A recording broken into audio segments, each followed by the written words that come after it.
Oh, okay. Along here, you can see there's a cement deal right here. And then there's steel posts above here. Well, there's a cave underneath of this area. And that's where Grandma put her canned food, put her wine, Grandpa's wine, not Grandma's. Grandpa made wine, and he had that down there, and it was a pretty big cave. Most people didn't have it. And the thing that was really nice was when the weather was really bad, and it's thundering, lightning, and tornadoes could come, we'd take off and we'd run down and get down in the cave so we wouldn't get killed. We never did have a tornado hit there, though, but it had some awful strong winds at times. Anyhow, this is the big barn that everybody remembers quite well, and the house is here. And we're standing by the house right here and taking this picture. And okay,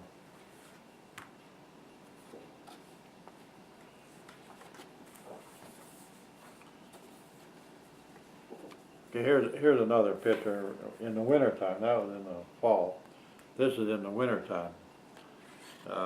And you see this is the kind of gates that Grandpa, actually they looked better. They were better than that when I lived there.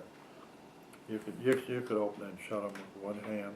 They were really, Grandpa made them though. He made them out of steel. And there's wire. You can look real close and see the wire there. And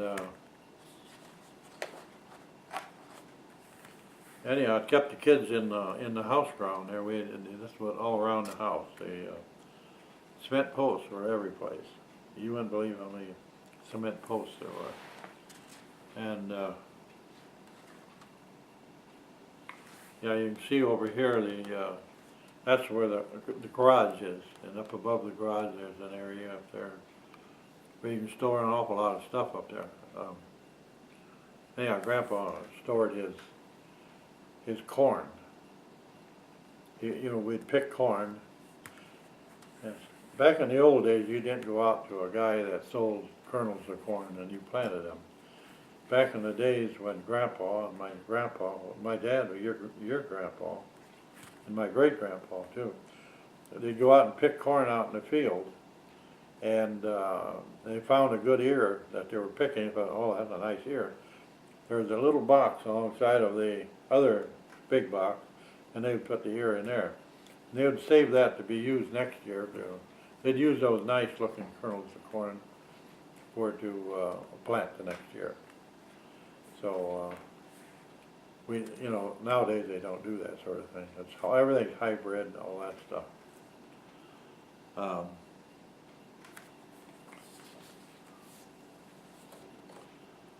Here's another picture of the barn from a different direction. Back down in here is the stock, and over on the other side was the fat cattle yard. This is where the stock cows were, down in here, the milk cows. And the horses. The horses would run down in here. What do we have? 14 horses. And we used to ride them when the folks were gone to town. But they didn't like us running around riding. I just thought it was dangerous we'd get hurt. Well, anyhow, this is another wintertime look of the barn.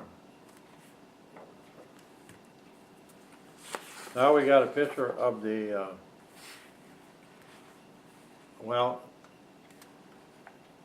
straight up from the barn, there was a building there close to the house. Anyhow, way back when, this building here, back in the backside there, used to be a hog house. And it eventually turned into a chicken house, and then into a garage. And at this time, though, it must have been close to being a hog house yet. And you can see the hogs hanging there. Gruesome, isn't it? There's Grandma. She's helping to take the insides out of the hog. And This is your, well, your grandpa. Grandpa, Andrew Reinert. That's him standing right there. That's my Uncle Bert, your great Uncle Bert. And there's your great grandfather, John Reinert. You see him? Yeah. Is that his dog down there? That dog him? Yeah. Well, that dog, is that his, or is that? Sure, I'm sure that'd be his dog. He undoubtedly owned it. Nobody's ever asked me that before. But but underneath of this building, I used to crawl under there to get eggs to bring into the house, and it wasn't very easy. And I don't, it wasn't. We should have blocked that off, but they didn't. When that was a chicken house? Yeah, when it was a chicken house, that's when the chickens used to get under there. The hens to get under there. And but this was something we had to do.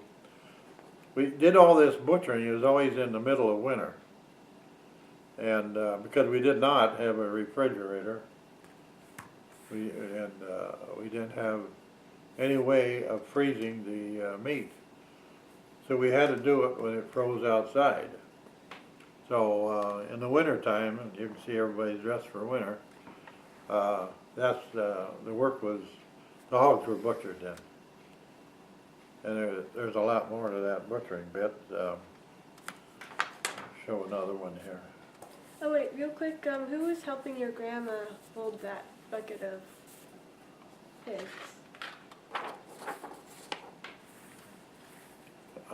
Over here, Yeah.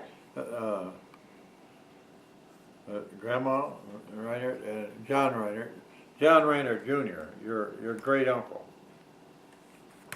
This guy was your great uncle over here. I didn't cover them all, huh? Okay, and back to your. Here they're butchering the hogs over here.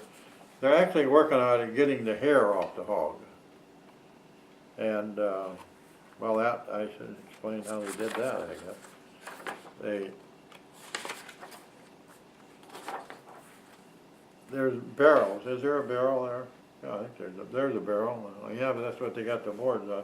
But there's a separate barrel, and they would, the barrels would be full of hot water. The hogs, of course, were dead, and they'd be dipped down in that hot water. And you pull it out, and you lay them down on the board like they're doing there, and they're rubbing and the hair comes off then after that. And what's that? So do they rub it with their bare hands?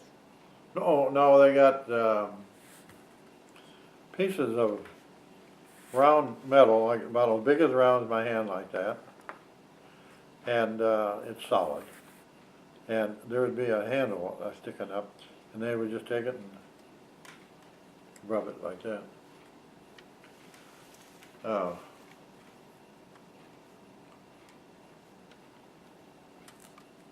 And again, that's Grandpa there, great Grandpa. There's Uncle Bert again, and Grandpa, Andrew Reinert. And Uncle Bert. Did I say Bert there? I think you did. I think that's Bert there. I think it's John Reinert. Oh, so that's No, Junior. no, not John. Pete Reinert, I forget. What's it say there? John Reinert Jr. Okay.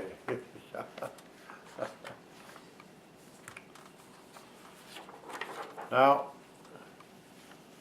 we're down by the granary on the farm, and this thing was called the old reel truck. Reel, they called it. Don't ask here. Yeah, reel truck. And I don't know what the R and the E stand for, but everybody knows them as the reel truck. And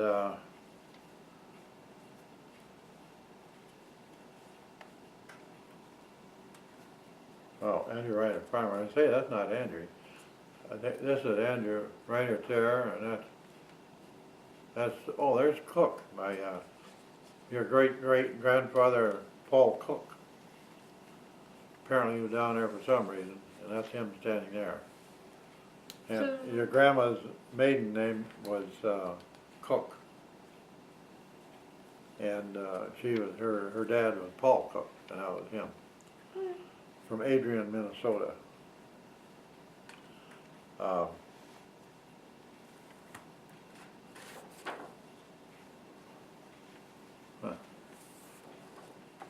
I don't remember what that thing is over there. Anyhow, I'll have to look that over. Anyhow, we're on the, we're on the east side of the granary, huh? Anyhow, that's on one side of the granary.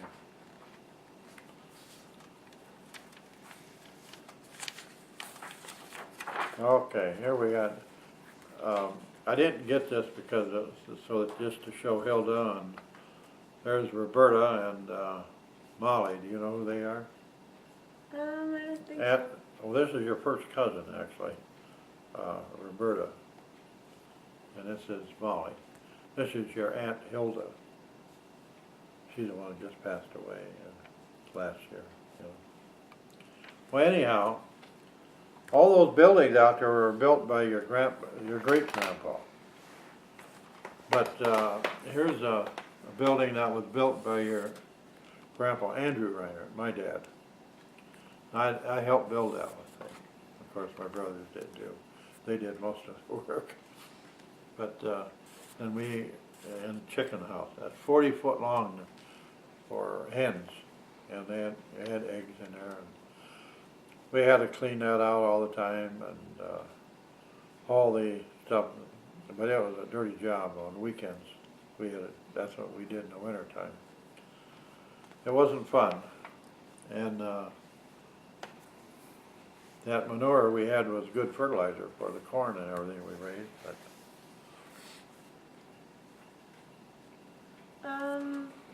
you didn't say who the baby was. You said who the two toddlers were, but you didn't say who the baby was. okay, Roberta, Molly, and the older boy. What's his name? Robert? Gary? Gary. And this would have been Gary, right? Gary Carstens. These are Carstens. Oh. Okay, now here, I don't know if you can see this very clear or not, but right here is the, that's where after they cooked, they butchered the hogs, we then rendered the lard, and we made our own soap. We didn't go to town and buy soap.